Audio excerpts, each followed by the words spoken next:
बिस्मिल्लाहिर्रहमानिर्रहीम। अस्सलाम वालेकुम। कराची डायरीज में खुशामदीद। आप देख रहे हैं न्यूज़ डेस्क और मैं हूं अतहर मतीन अहमद। दोस्तों, सबसे पहले आपसे रिक्वेस्ट कि अगर आप चाहें तो हमारे चैनल कराची डायरीज को सब्सक्राइब कीजिए ताकि हम और आप जुड़े रह सकें।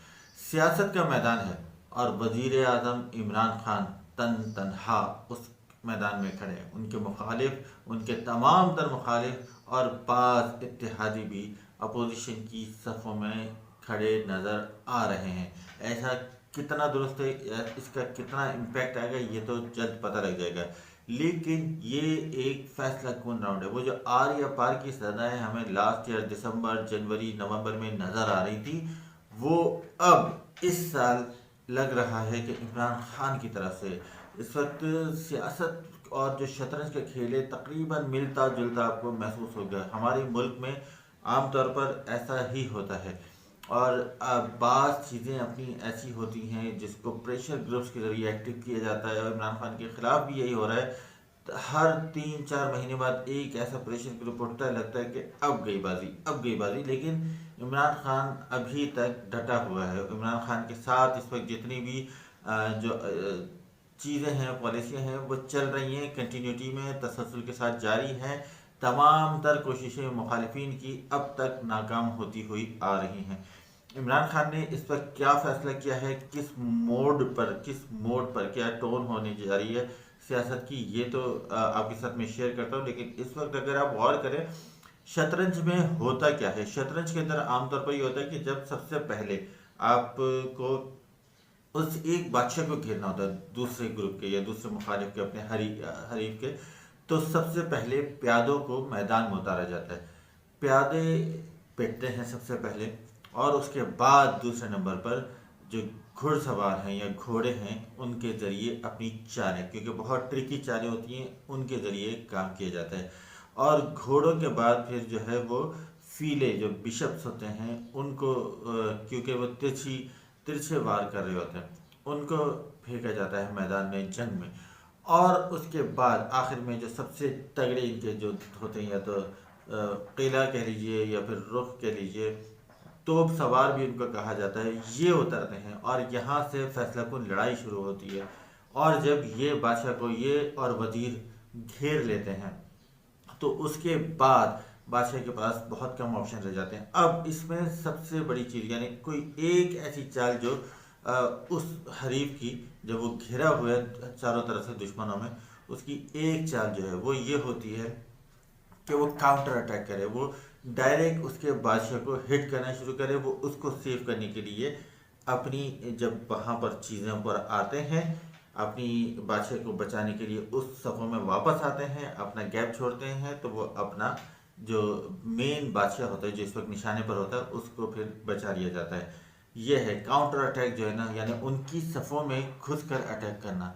ये होती है शतरंज के अंदर दिफाई चाल। और यही हमारे मुल्क की सियासत में इस वक्त नज़र आ रहा है।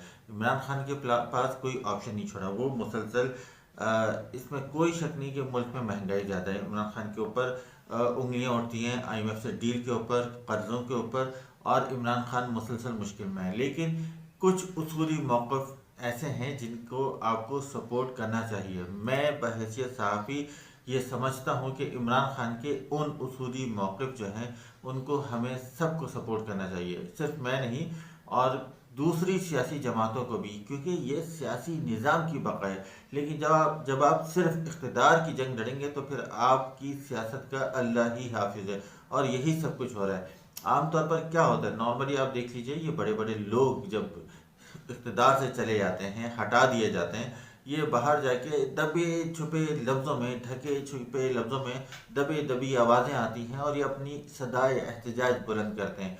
लेकिन इमरान खान के साथ ऐसा नज़र नहीं आ रहा। इमरान खान को अगर हटा दिया जाएगा तो वो ये जो एक पैगाम था ये जो एक पैगाम था इमरान खान का कि मैं अगर हटा दिया गया, ये बाज़ाहिर तो बादी नज़र में तो अपोजिशन के लिए था कि अगर मुझे हटा दिया गया तो मैं और ज़्यादा ख़तरनाक हो जाऊँगा।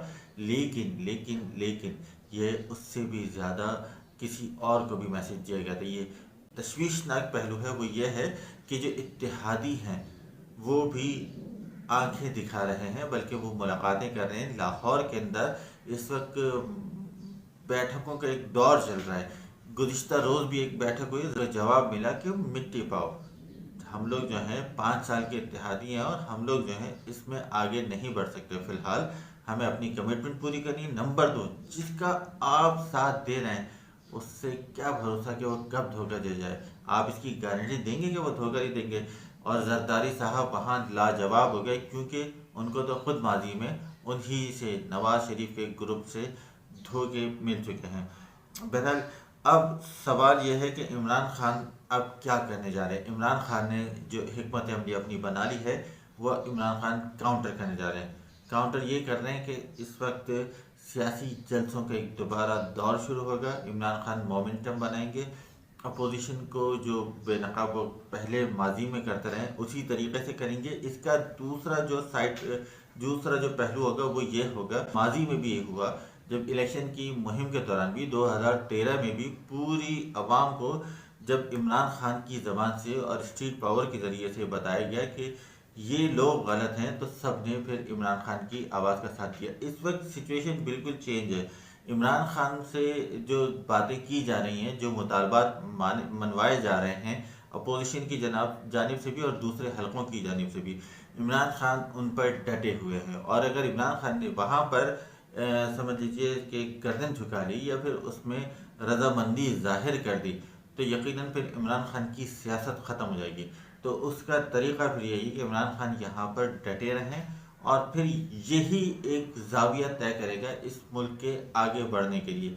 वरना जो कुछ 75 बरस से होता आ रहा है वो शायद अभी भी जारी रहे।